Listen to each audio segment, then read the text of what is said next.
Greetings, everybody. It's nice to see you again today. My name is Dustin Cormier. Welcome to How to Rock Astrology. I'm very, very honored to have a seasoned veteran of astrology analysis and practice in theory. Today, we have my dear friend Michael Reed from the UK here to tell us a little bit about some questions that I have with astrology, particularly pertaining to the birth time and birth rectification. Thank you so much for being with me here today, Michael. Oh, my pleasure. Thanks, Dustin. And in terms of being a seasoned astrologer, would that be salt or pepper? Or... It looks like you got a bit of both going on. Exactly. Yeah. I love right. it. Yeah, definitely. Love it, buddy. Yeah, whatever keeps you spicy. Nothing wrong with Exactly. seasoning. Exactly. So, thank you so much for coming with me on my channel today, Oh, Michael. yeah. And I've been My saying pleasure. this. I've been saying this to a lot of people. For somebody like you who's been doing it for a while, and having me able to do this YouTube convergence with you as a starting YouTube astrologer, I really appreciate you lending me a hand onto the bigger island. Oh, no problem. Really appreciate it, my friend. So, today we have decided I've given you a little bit of a questionnaire. The theme of today's topic is going to be centered around birth time, concerns about finding an accurate birth time, and to talk about birth rectification. So for those who are watching, birth time rectification, what it is the idea that when you were born when you were born, but birth certificates often, we know that doctors who write birth certificates might get the general idea of the time that a person is born. The best example I could give is that you yourself, you did a birth rectification for my chart. My birth certificate said I was born at 11 p.m. When I sent you a request to do a birth rectification, you gave me a whole list of questions relating to events that have happened in my life. Very important events. When did I first move? When did I first start going to school? When did I have big, important relationships in my life? And when did they end? All of these events you gave me to send you the dates of those events. You, through the magical wizardry of your birth rectification techniques, you discovered that I had what would be a more accurate birth time for me was 10:53 p.m. And since I started practicing with my chart using that rectified birth time, I find that what you have seen as my birth time, it feels way more accurate, and it has given me insights that I can now explore. For example, I never myself played with the lagna of my Navamsha too much because I was kind of on a cusp. Since you rectified my birth chart, now I can use my Navamsha lagna, knowing what my astrological birth time was, as opposed to what I'm calling my phenomenological birth time. Exactly. That's a good word for it. Phenomenological. Phenomenological. Yes. So I wonder, I hope I haven't, hashed this out in a less clear way than you could, but I appreciate you again coming on to the show today to talk about this particular specifics of birth rectification. Now, is this birth rectification? It seems to me that this would be a very important practice for anybody who wants to lean into the deepest guts of the Varga charts in particular. Yes. Yeah, most definitely. Yeah. So can you tell us a little bit about, I guess I really just opened the whole can of beans here. Maybe if I was to start, why was it that you got onto this idea that what you call astrological time might be different from a given Earth time, or how astrological time might be different than Earth time? I don't know if I'm saying this quite correctly. Could you give me a bit of clarification? Yeah, it's So think of it this way, right? I might look at my watch or my clock. Mhm. Like for instance, it says 9:27 here. Is Mhm. it 27 minutes past the hour you're in? Yes, it is.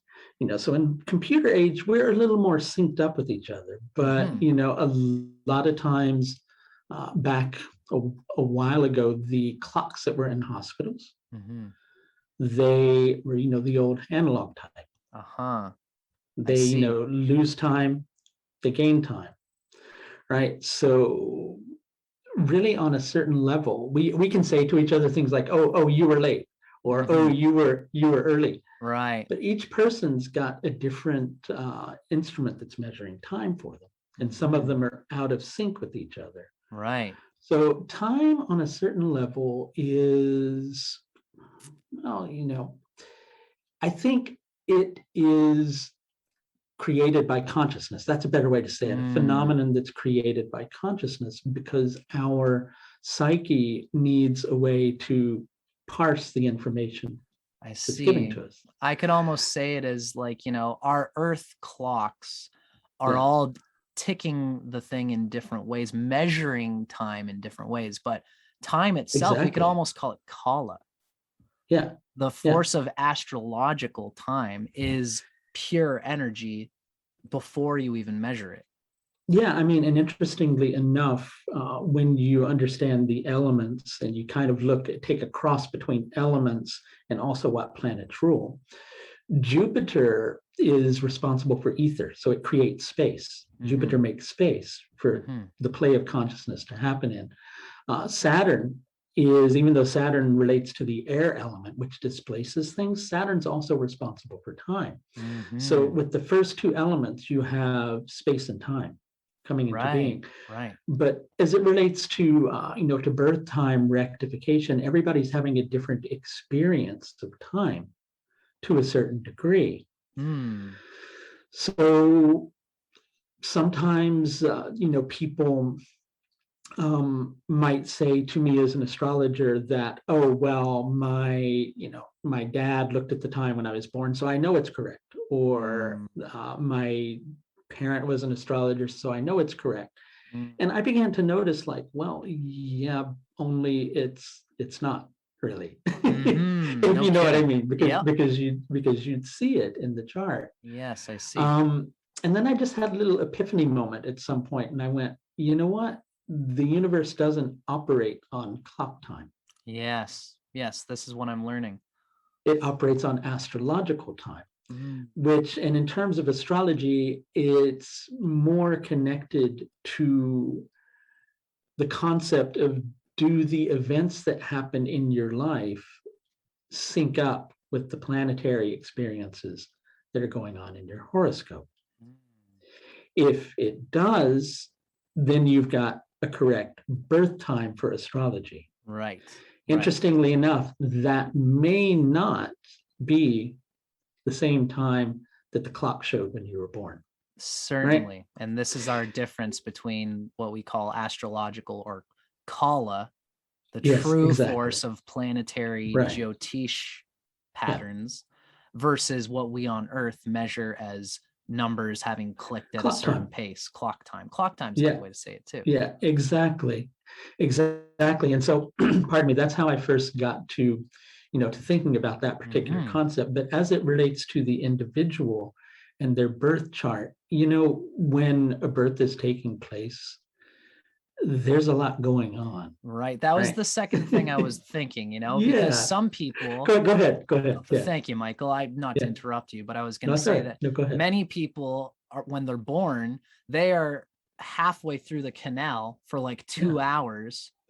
Yeah. And so how do we define, is it when their big toe finally leaves the birth canal that we call it the birth time moment, or was it when the head started poking through and the baby has their first breath?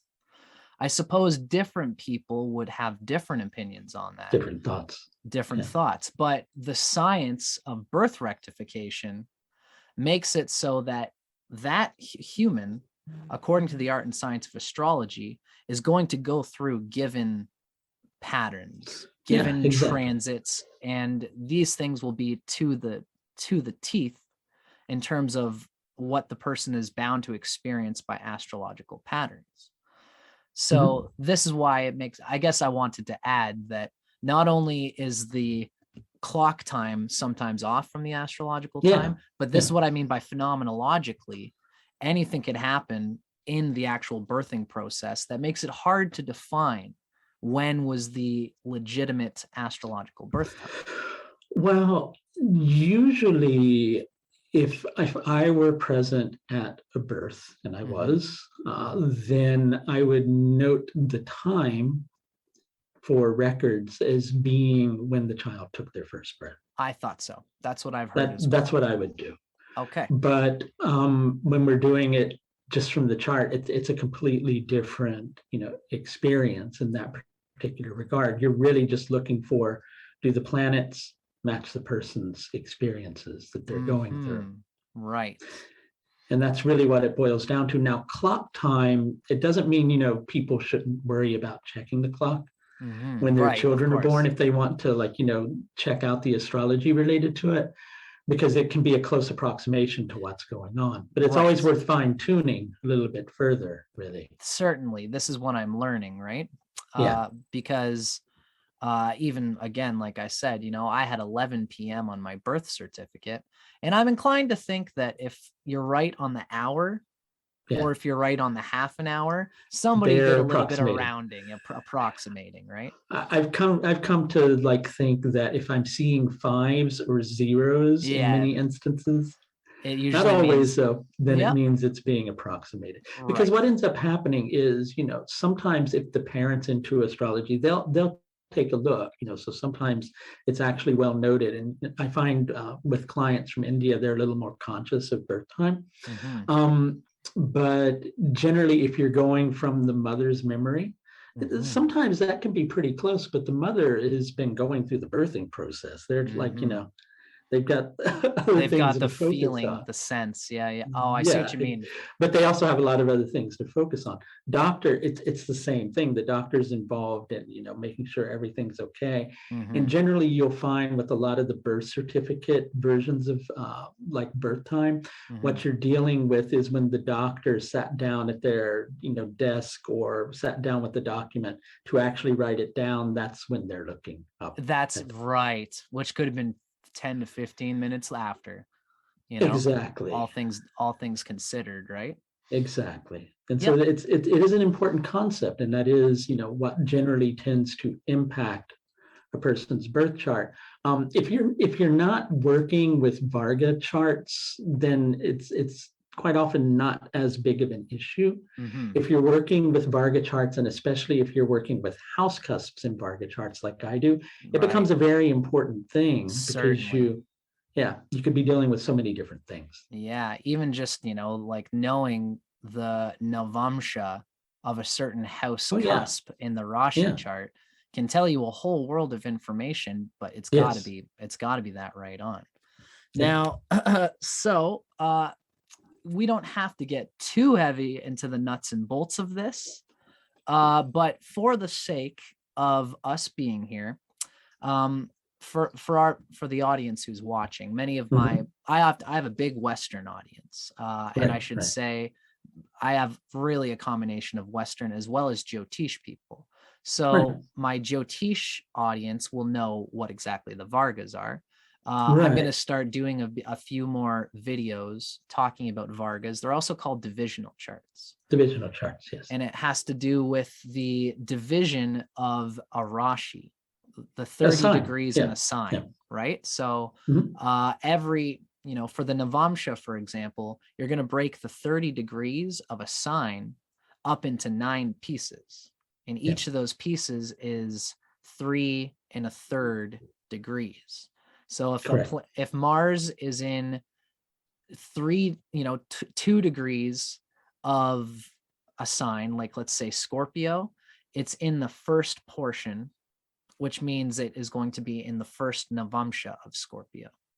And if that planet, let's say Mars, is born after 3 degrees 1/3 of Scorpio, let's say it's at 4 or 5 degrees, then that Mars will resonate with a different Navamsha energy. Correct. And, you know, I'm going to be talking more about the Vargas, but this is just to clarify for those who are watching what exactly it is that we're talking about. Now, most of the planets are going to probably be in the same, if you're within like 5 to 10 minutes, most planets, except for maybe the moon, don't tend to move that fast. Right. But if the moon is close to a nakshatra cusp, which can be, Yeah. you know, that can be frustrating. And that's another reason why birth rectification would be useful. The moon moves very fast, and the moon's Navamsha in the Navamsha chart is going to be very important, even more so if the moon is the Atmakaraka or anything like that. Right. Mostly the Lagna and the house cusp points. We Right. would birth rectification will give us clarity as to where those bhavachalitas, those house cusp points, are going to be in all of the different Varga charts. And this, I suppose, would tell us different things about the physical, tangible experience that a person's going to be having. Mhm. Now, just while we're here, like I said, I wonder if you can give us a little clue as to your process when you do a birth rectification. I know it's a hairy conversation. Yeah. So however you'd like to break it down into a nice little gumball for us. I'll try to make it simple without showing charts, Sure. because it's a bit more complex than what I'm going to explain right now. Sure. Well, I tend to gravitate more towards working with divisional charts, vargas, and transits to do rectification. Going a little more into that before I go into that subject, generally any predictive technique is going to be a good rectification technique, as long as it's a good predictive technique. Okay, right? Interesting. So I actually have a course on this particular subject, and when you learn how to rectify using this system, you're actually learning a predictive transit technique at the same time, because it's just using the predictive technique in reverse, really, is what you're doing. Right. So generally, you want to see what I would call activating planets interacting with certain planets that are associated with specific factors in the chart that you're looking at. So you always start with the rashi. So let's say, for instance, we're looking to see if a person's going to get in a relationship. You'd want to see some interactions with the seventh lord, or with Venus, or the Darakaraka, which is a relationship indicator. Sure. And you want to see another planet activating that, like let's say, for instance, the Lagna Lord, or the Atmakaraka, right? Or if you're dealing with the house cusp lord, perhaps another Karaka interacting with that. And that can either be by a transiting planet to a natal planet, or by a transiting planet to another transiting planet. Wow. Right? And assumingly the transiting planets would relate to the first cusp, or the Lagna, or the Atmakaraka, and the seventh cusp, the seventh lord, the Darakaraka.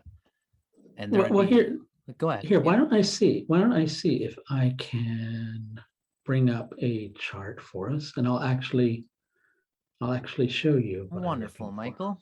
Examples always bring things through. Yeah, exactly. Let me just create a human. I just created a human. Well, nice. We can do that on the exactly. I often do that when I teach astrology to people, is I just go, why don't we just create a chart rather than using somebody's chart? I love it's that. a lot more fun, really. Let's see if it'll let me share screen here. Yeah, I think we're going to be good. Okay. Are you? Yes. There we go. Very good. Excellent. So I have within my astrology software, Kala. Yes. You'll notice that, so let's pick, so we just made this person born now. So we have to, here, I tell you what, we're going to change the birth date a little bit. Yep. We'll make the person born in, let's say, 1956. Perfect. 1956. Oops, if the number lock works. There we go. And let's see what we get. All right, so we just changed our random human. Okay, so let's say, for instance, I'm wanting to see if somebody had a relationship on a certain day. Mhm. Well, I can see their seventh cusp is in Aquarius. Mhm. So there's a number of different factors I could look for, right? Right. Right. Like I could generally come in and see if I have the sun, which is the Darakaraka, interacting with Saturn would work. Okay, because Saturn is the seventh lord in this Saturn's case. the seventh lord. You could have the sun as the Lagna lord interacting with Saturn, I which would see. work. Yeah. If you had like Jupiter, because Jupiter is just considered a giving planet, or if you had the Atmakaraka transiting over the seventh cusp, that would work. Wow. But we're looking for all of these things within a specific, it's not an orb, and a lot of times people misunderstand it as being an orb. So when you see these lines that are being drawn on the screen, Yep. that is because you have a planet that's in that first 3 1/3, or that's in a 3 1/3 segment of a sign. Like for instance, down here, we're looking at the sun, which is between 0 degrees Sagittarius and 320 Sagittarius. Yep. Right. That sun, because it's in Sagittarius, is trining the moon, the natal moon, which is in the same 0 to 320 section, Now, which is why you're seeing that line. Yeah. Just to clarify, Michael, I'm noticing that there is this is a transit chart. So is Correct. the internal wheel the natal chart? Natal chart is internal, correct. And then, right. So you're saying that that sun that we're viewing here in Sagittarius is that's the present time we're in Sagittarius. So yeah, this is the transiting planets. Yeah, right. exactly. So because there is such a close trinal orb to the moon, I guess they would, since it's from 0 to 320, that transiting sun is in a trine with the moon. Yeah, so what you do, with the exception of rashi aspects, they function differently. I'll kind of disable that so I can explain. Yep. If you take a sign and you go, okay, 0 to 320, 320 to 640, 640 to 10, 10 to 1320, 1320 to 1640, 1640 to 20, Yep. 20 to 2320, 2320 to 2640, and 2640 to 30. Those are all. Yep. When planets are in the same 1/9 division of their respective signs, it tends to create a really strong transit, right? And that's the way Kala judges it in terms of these lines, and it's a really good system. So for instance, like if somebody came to me and like gave me as one of their rectification dates a date that they made money, the moon is a planet that we quite often look at for financial things, right? Because it's what's called the natural Amachakaraka. So what I would look for is what I see right here, the sun interacting with the moon. That would make me go, oh, this person had a financial experience to their rashi chart, but that's just the first layer of it. Right. So then from there, what I do is I go in and I look at the Hora chart. Okay, because the Hora is a chart about finances. Totally. So here we've got the second lord, which is Mercury, right? Okay. And we've got Saturn. But if we had something like, let's say, for instance, let's see what's there with the sun in Sagittarius. We've got sun in Sagittarius, and we've got Ketu Sagittarius. Nothing else there. Okay, and that's the natal chart. I just keep referring that so I know what I'm looking at. Exactly. But if, for instance, we had Saturn interacting with something, or if we had the sun or Jupiter, the Atmakaraka, interacting with Mercury, that would work. For a wealth indication. Exactly. So if you go in and you're going, well, I'm not seeing any transits that are creating a financial event in that Hora chart. The next thing that I would go into doing is I would go, okay, my eye is kind of trained to do this. So what I would do is I would initially look and go, are there any transiting planets that are near the cusp of their 3 degree 20 minute section? Because they might change over the course of the day. Right. Moon's definitely going to change, but Yeah, we the don't moon's want to fast. check moon transits because the moon, when it's waning, generally doesn't create things I see. for this system. So we skip that. Okay. Mars, not going to get to 1640. Sun, definitely not. It'll take a couple of days. Mercury is not going to do anything. Venus, probably not. So when you look at this, you're going to see no planets are really going to switch Hmm. other than the moon, and the moon's not going to work. So then And you we would mean know. within the day? Yeah, exactly. Like Jupiter to get to 2640 of Aquarius Is is going to very, take a long time. because it's a long, yeah, it's a slow moving planet. It's a slow moving planet. You know, Mercury is going to take about 2 days to get to the beginning of Sagittarius. So we're looking to see if anything changes today. Venus, maybe, but the way to check that is you go to your little day thing and you move it forward a day. No, Venus Oh. only moved like 45, Yeah. 45 minutes, so to speak. Right. Right.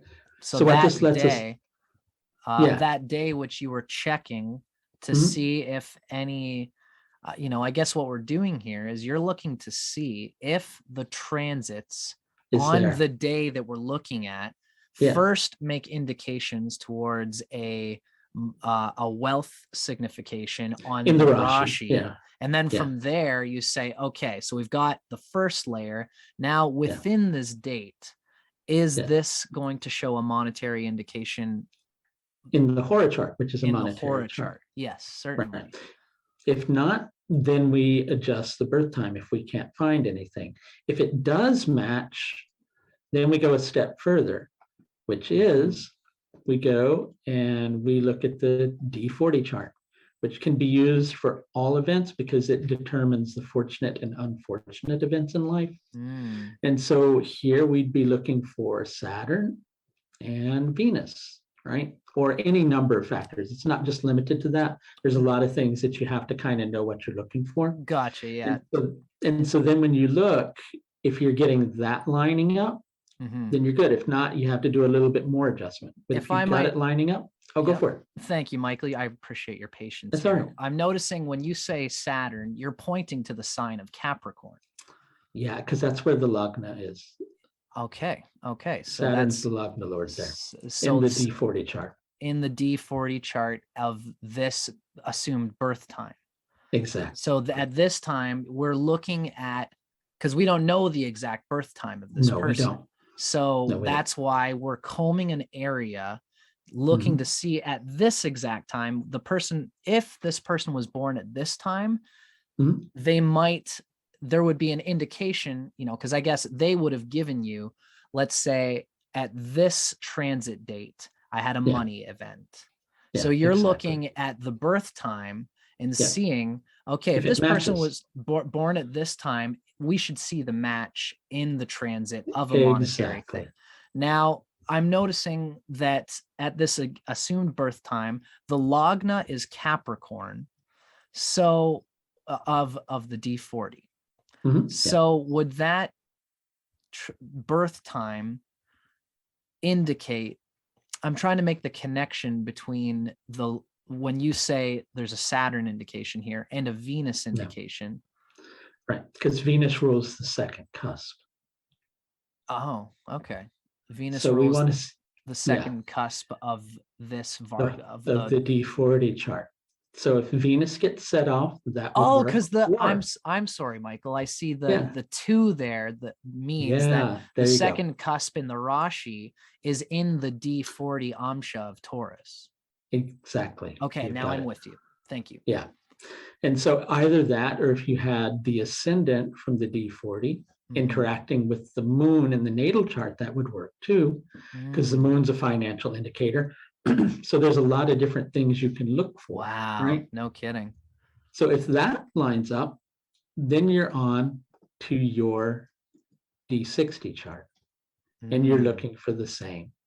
Here, the ascendant lord would be Mars. And the second lord would be Saturn. Right.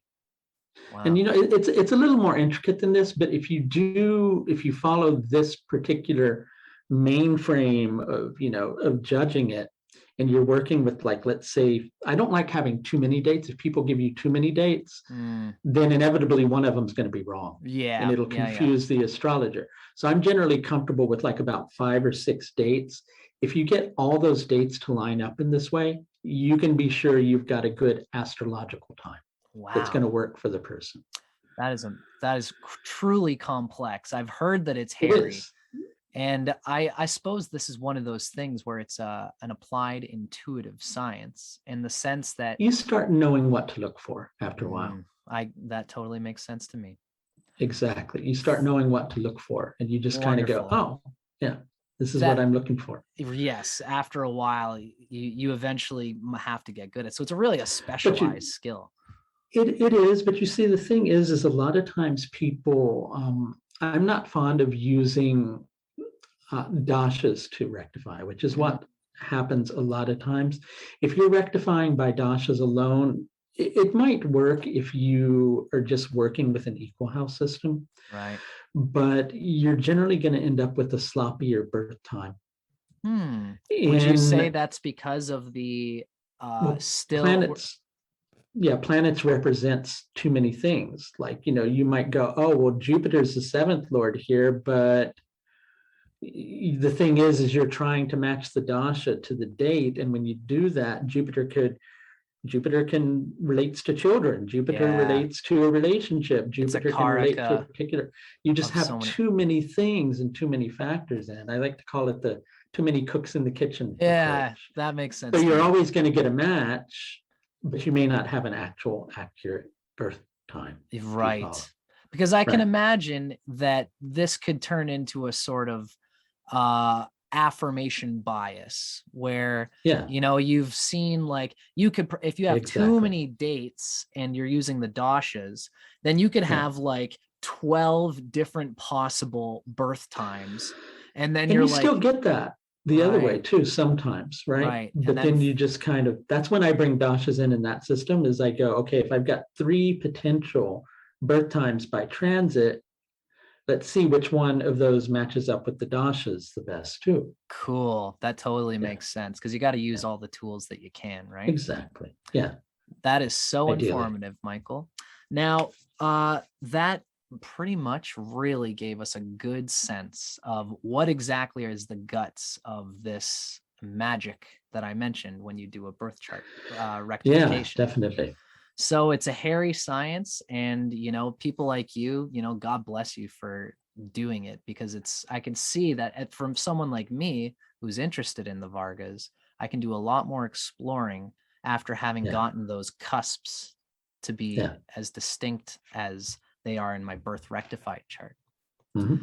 Now, it looks like we've just got a short time left for this video, Michael.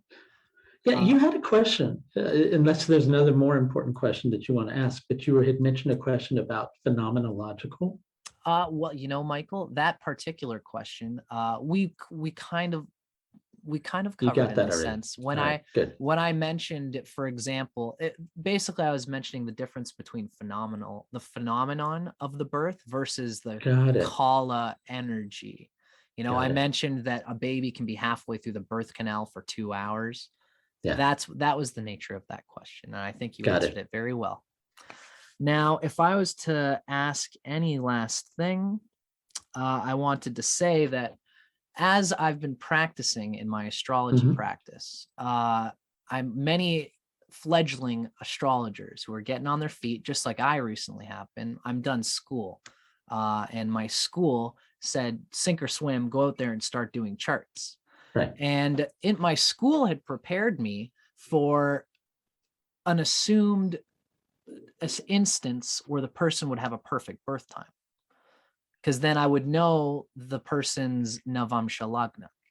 Because in my school, of course, we wanted to show what is the true Vedic Jyotish interpretation system. When I finally got out into the field and I said, okay, I've learned everything. I'm going to get some people. I'm going to get their birth time. I'm going to learn where the Lagna of their Navamsha is. And then, the example I wanted to give, while I've just got a quick moment here. Yeah, go for it. I wonder, you can probably see my my screen here that I'm showing, Got it. right? So just for an example, this is my birth time that you have rectified. So I'm Mhm. born 1053 here. And we Yeah. can see in my Navamsha chart that I am on my Lagna being at 12 degrees of Leo. That's of course in between 10 degrees and 1320 of Right. Leo, which is a certain Navamsha, which Mhm. means that I express the Navamsha Lagna of Cancer. Now, Mhm. this means that in my Navamsha chart, the Sun and Mars are in the Navamsha of Scorpio, and they are in the 5th house from my Navamsha Lagna. Mhm. So there's a whole world of potential interpretation there. Now, before you had rectified my chart, I did kind of just want to show for those watching. Let's take this up to 11 p.m. because that was, like I said, that was 11 p.m. is what is on my birth certificate. So now we're looking at 11 p.m. Now I'm in when this is what I thought I was before you did my birth rectification.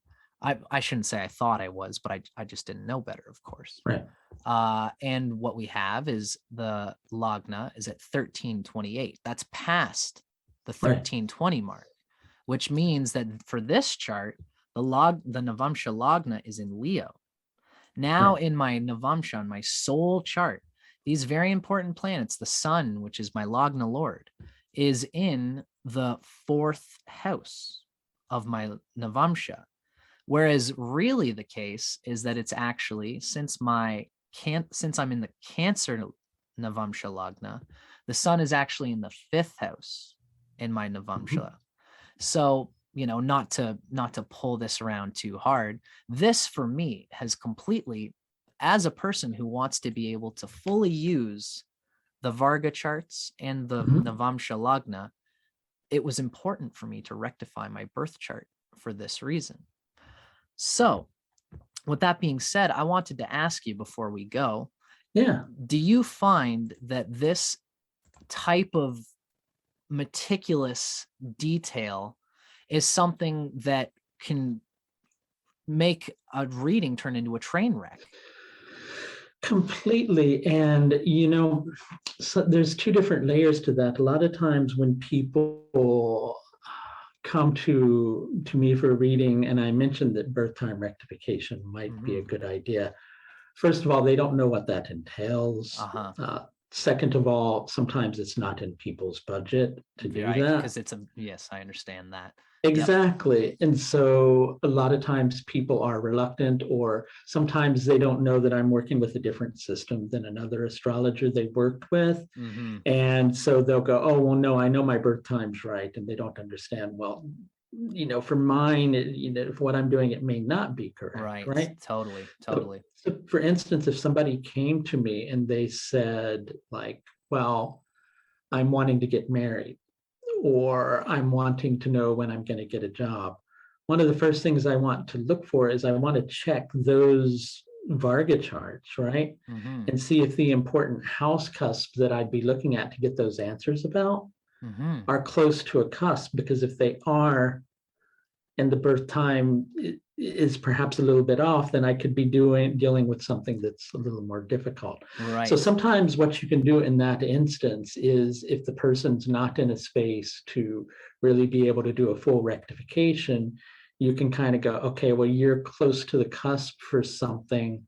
So I don't really feel that comfortable like making a prediction here. Mm-hmm. So I'll ask you a couple of questions about when you got certain jobs and things like that, so I can maybe do a little bit of a minor rectification and not charge you for it, Oh, would just you to do try to that get. in the moment? In the moment, you would kind I'll of sometimes I'll just do it with their notes, because people generally send me notes. So I'll just kind of go, yes. okay, I'll check and I'll go, okay, is this a little bit, are we close to the cusp of something? Like, for instance, is the 10th cusp close to the edge of a sign or Mm-hmm. something? Is Mm-hmm. that a bit close, or too close for comfort? Right. How about the ascendant?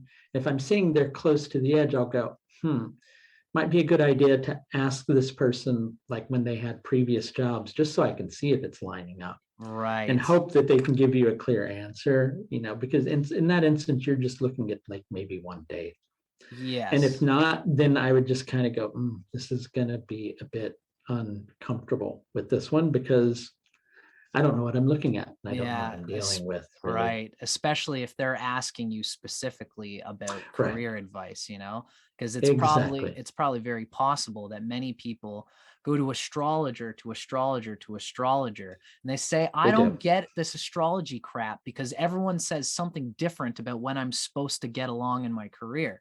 Right. And then you look in their chart and you find out that they've got the 10th house cusp that's just teetering on a cusp. It's right? teetering on the edge. Exactly. Yeah, totally. And so everybody, or their ascendant is, if they're looking at equal house, their ascendant might be on the cusp, and that's just going to throw off that whole chart in the first place. No kidding. And so there's a lot of things like that. Another phenomenon that quite often happens is occasionally you'll get people who are born on the cusp, their ascendants on the cusp, right? Yeah. And when you try to rectify their birth time, the dates as you try to rectify them will confuse you. So you have the phenomenon of getting confused about the rectification. Right. And I've kind of used that as an omen if I'm going in and I'm looking at a chart and I'm going, this rectification process is a bit confusing. I've kind of gone, I wonder if this person, is on the cusp there. Right. They might be on the cusp. Yeah. And so then sometimes I'll play around with that. Like maybe if I've been working with their chart and the time they gave me says that they would be at 2 degrees, their ascendant would be at 2 degrees. I might, if I'm getting confused as I'm rectifying, I might go, let's take you back to the edge of the previous ascendant. Right. Yeah. And see if that's matching any better. Yeah. See if that feels better. That must be a frustrating thing for people who think I'm definitely a Leo. Oh, exactly. Nope, you're a Virgo. Yeah, not quite. Yeah, no kidding. Exactly. But another thing that can happen in a good way to kind of go through this process intuitively is when you're looking at dates and you're going through and you're starting to look at it, you'll start noticing 1 or 2 planets that appear over and over again. Like they're involved in transits every time something's happening. You make a mental bookmark of that, and especially if you're close to the cusp of an ascendant, or if your Atmakarika planet may change like very quickly over the course of the day, those would be things you might want to look at. You might want to go, okay, well maybe that planet is the ascendant lord, or so you just keep your eyes out for certain things. Certainly. Because, as much as me as an astrologer, I love so much just waxing philosophical on what the figures mean. And it's easy to just make yourself believe that the exact birth time that you're trying to express to the person, the two of you are trying to make each other believe you've paid me money and I'm an expert. So let's try and fit this false reading so that we both feel better about ourselves. And thus is the Jyotish light diminished like it so often is. Exactly. So thank you, Michael. I think that this has been exactly what I wanted to express to my audience. Wonderful. So thank you so much again for your time. I think my that pleasure. This is something that's very important. And I should say, that judging from what you've said, I'm a Sagittarius moon and I don't want to touch the details if I can help it. But from talking to you, I'm learning that my intuition is useless if the details are not laid out first. So maybe it's possible that there will be astrologers who, I think everybody should be able to have the sense that you might need to do a bit of your own rectification.